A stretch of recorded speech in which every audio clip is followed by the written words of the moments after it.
시편 23편을 함께 고백하겠습니다.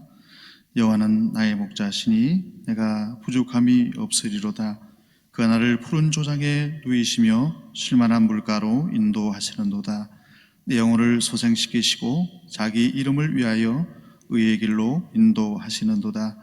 내가 사망의 음침한 골짜기로 다닐지라도 해를 두려워하지 않을 것은 주께서 나와 함께 하심이라. 주의 지팡이와 막대기가 나를 안위하시나이다. 주께서 내 원수의 목전에서 내게 상을 베푸시고 기름으로 내 머리에 바르셨으니 내 잔이 넘치나이다. 나의 평생에 선하심과 인자하심이 정녕 나를 따르리니 내가 여호와의 집에 영원히 거하리로다. 아멘. 찬송 330장입니다. 우리 함께 찬송 330장 찬양 드리겠습니다.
나 배와 실망당한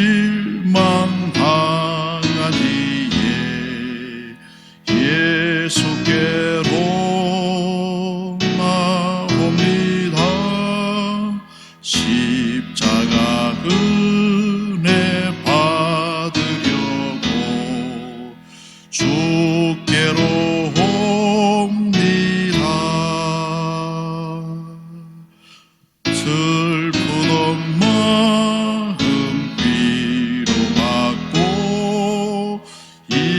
생의 풍파 잔잔하며 영광의 찬송 부르려고 주께로 옵니다. 동만한 마음을 내버리고 예수께로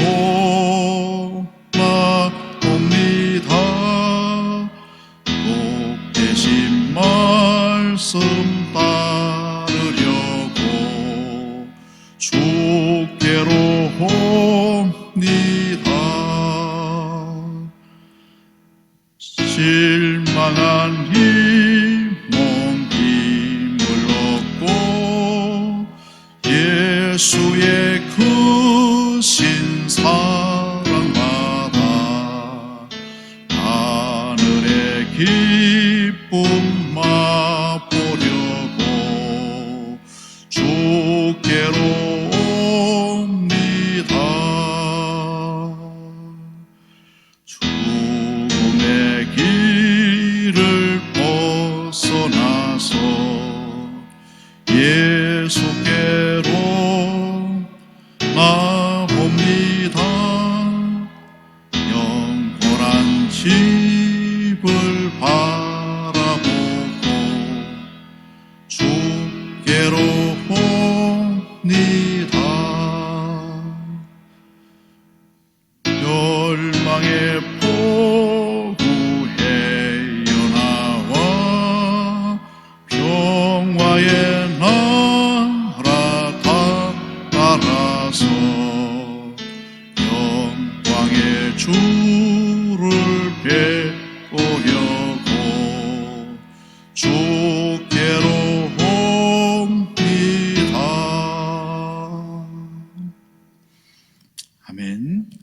오늘 새벽에 주시는 말씀, 우리 구약 출애굽기 9장의 말씀입니다.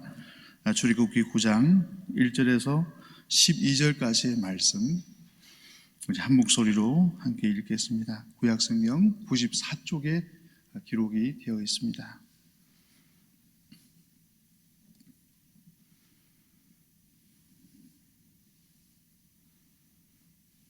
함께 봉독하겠습니다. 여호와께서 모세에게 이르시되 바로에게 들어가서 그에게 이르라. 히브리 사람의 하나님 여호와께서 말씀하시기를 내 백성을 보내라. 그들이 나를 섬길 것이니라. 내가 만일 그를 보내기를 거절하고 억지로 잡아두면 여호와의 손이 들어있는 내 생축 곧 말과 나귀와 약대와 우양에게 더하리니 심한 악질이 있을 것이며 여호와가 이스라엘의 생축과 애굽의 생축을 구별하리니 이스라엘 자손에 속한 것은 하나도 죽지 아니하리라 하셨다 하라 하시고 여호와께서 기한을 정하여 가라사대 여호와가 내일 이 땅에서 이 일을 행하리라 하시더니 이튿날에 여호와께서 이 일을 행하시니 애굽의 모든 생축은 죽었으나 이스라엘 자손의 생축은 하나도 죽지 아니한지라. 바로가 보내어 본즉 이스라엘의 생축은 하나도 죽지 아니하였더라.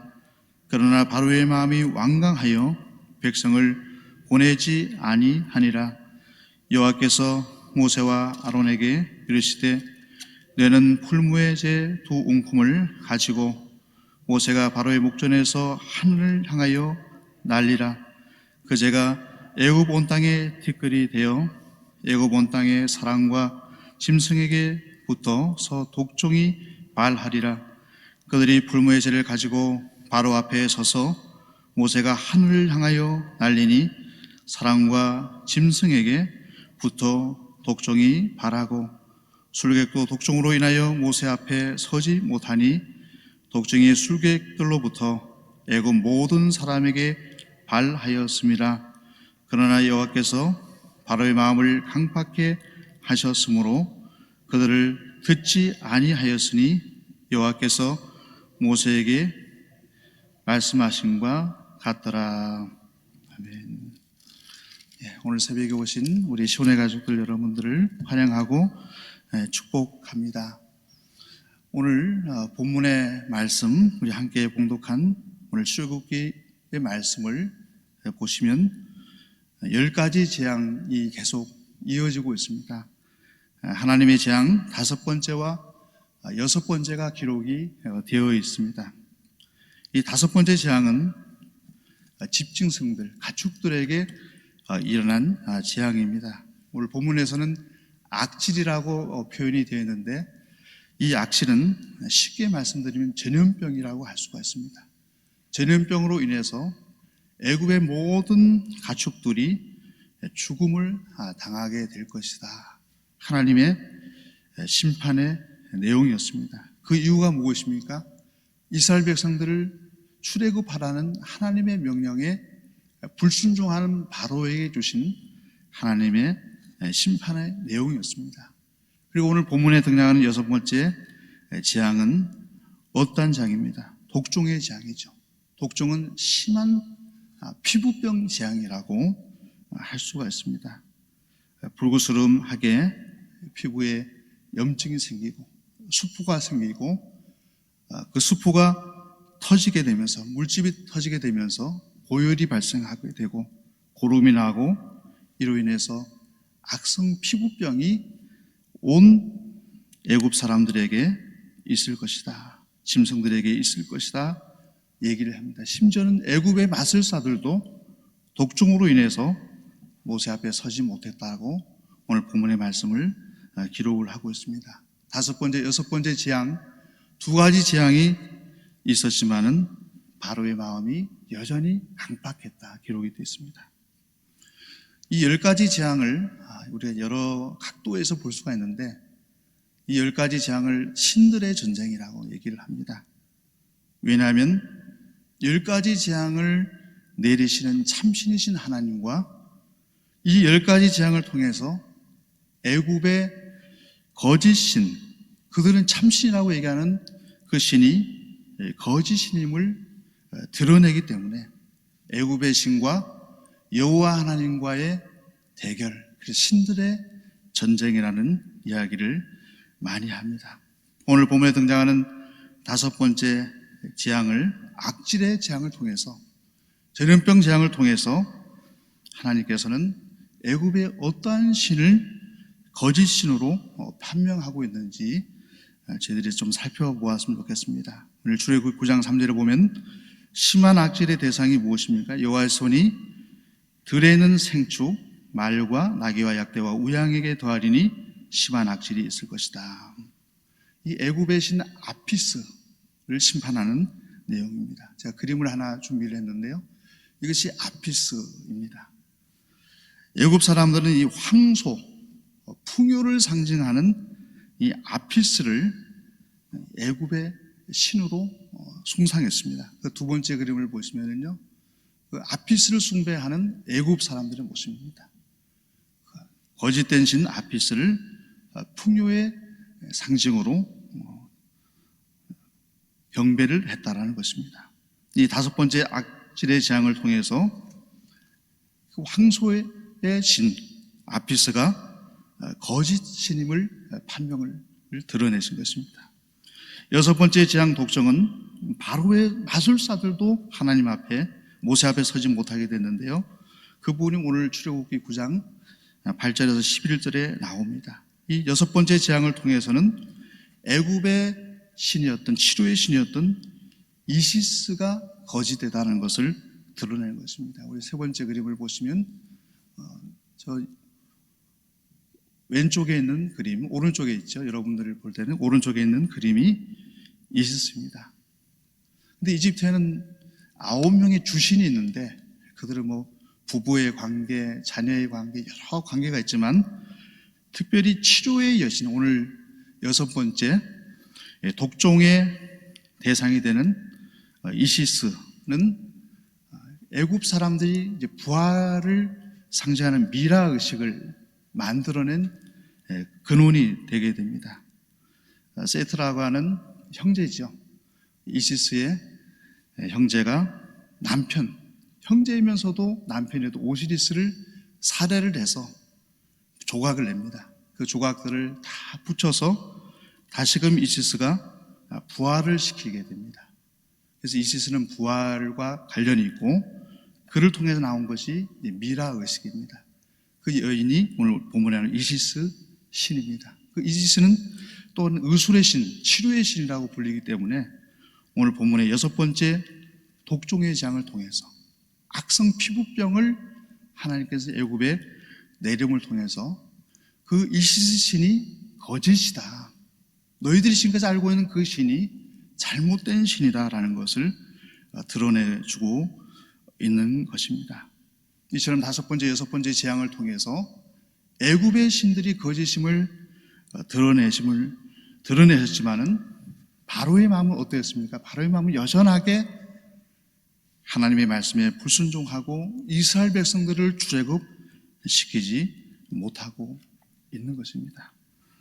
오늘 본문을 통해서 우리가 알 수 있는 하나님은 어떤 분이십니까? 우리 함께 읽어보겠습니다. 이 땅의 백성들을 통해서 참된 경배를 받기를 원하시는 하나님이십니다. 본문에 등장하는 이제 여호와 하나님이라는 이름은 하나님의 이름이 참 많이 등장하지 않습니까? 성경이 많이 등장하는데 여호와 하나님은 창조주 하나님, 그리고 전지전능하신 하나님을 말합니다. 하나님은 우주를 창조하시고 모든 것을 알고 계신 전능하신 여호와 하나님, 그 엘로힘이라고 하죠. 엘로힘 하나님, 엘로힘 하나님을 경배하라. 광야로 보내서 이스라엘 백성들이 해야 될 것이 무엇입니까? 하나님을 경배하라는 것이죠. 하나님을 예배하는 삶을 살아가는 것입니다. 본문을 통해서 여호와 하나님은 거듭해서 바로에게 모세를 통해서 요구하는 내용이 오늘 본문에 등장하는 내 백성을 보내라. 그들이 나를 섬길 것이니라. 하나님을 예배하는 것입니다. 그 이유가 분명합니다. 이스라엘 백성들을 애굽의 압제에서 해방시켜 주었기 때문입니다. 오늘날 저희들에게도 똑같은 말씀에 해당됩니다. 하나님을 경배하고 예배해야 될 이유가 무엇입니까? 저희들을 죄로부터 해방시켜 주시고 사탄의 권세로부터 저희들을 해방시켜 주셨기 때문에 오늘날 똑같이 이스라엘 백성들뿐만 아니라 오늘 이 시대를 살아가는 저희들도 여호와 하나님을 경배하고 예배할 이유가 있는 것입니다. 그런데 애굽의 바로는 이스라엘 백성들을 내어보내기를 싫어했습니다. 출애굽할 때 이스라엘 백성들이 얼마나 된다고 성서에 기록됐습니까? 장정만 60만 명, 막대한 노동력이죠. 애굽은 바로는 물질주의 관점의 가치관을 가지고 있었습니다. 이스라엘 백성은 60만 명, 그 토탈에서 200만 명이나 되는 많은 이스라엘 백성들이 떠나가게 되면 국력의 상실, 자신들의 소유가 상실되는 것을 생각했기 때문에 그것을 거부했던 것입니다. 그러나 하나님은 이 10가지 재앙을 쭉 보시면 공통점이 있는데 바로가 그렇게 중요하게 생각하는 모든 물질들, 가축이라든지 사람이라든지 그 모든 것들의 심판을 내림을 통해서 바로 내가 그토록 내가 소중하게 여기는 모든 물질들이 거짓되다는 것을 일깨워주고 있는 것입니다. 여호와 하나님을 예배하는 삶을 살아가야 될 것을 바로에게 일깨워주고자 하시는 뜻이 있었던 것입니다. 이런 하나님 할 때 우리에게 주시는 교훈이 무엇입니까? 우리 함께 읽어보겠습니다. 내 삶 속에 바로의 자아가 있지 않은지를 항상 점검하게 하옵소서. 이 바로의 자아는 오늘날에도 여전하게 저희들에게 있습니다. 물질을 좋아하고 물질을 숭배하고 물질주의 가치관을 가지고 살아가는 삶 속에는 바로가 가지고 있었던 마음, 바로의 자아가 여전히 우리에게 있는 것입니다. 신약성경에 보게 되면 이 아나니아와 삽비라 부부 그리고 예수님의 제자된 가룟 유다가 처음부터는 물질의 노예가 아니었지만은 사탄의 꾀임에 빠져서 물질의 노예로 살다가 결국 비참한 치욕을 맞이하게 되죠. 아나니아와 삽비라 부부와 이 가룟 유다의 마음속에 무엇이 있었습니까? 바로의 잘못된 자아, 물질주의 가치관을 숭배하고자 하는 그 잘못된 정체성이 그 마음속에 있었던 것입니다. 그러나 삭개오는 물질의 노예로 살아가다가 예수님과의 진실된 만남을 통해서 사람의 궁극적인 목적이 죄와 사탄으로부터 구원해 주신 주님을 위해 살아가는 것임을 알게 됩니다. 그래서 도색한 것을 몇 배로 갚습니까? 4배로 갚고 자신의 소유의 절반을 가난한 자들에게 나누어 주었습니다.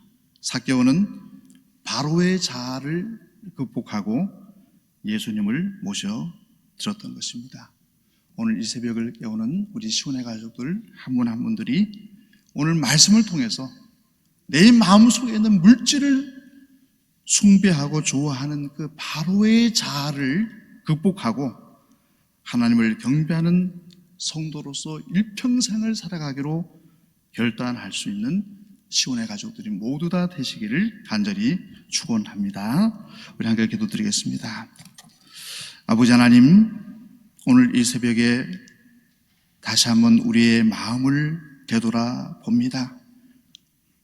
주님을 위해서 살아가노라 하면서도 여전히 바로의 자아가 우리의 중심을 차지하고 있지 않은지를 되돌아 봅니다.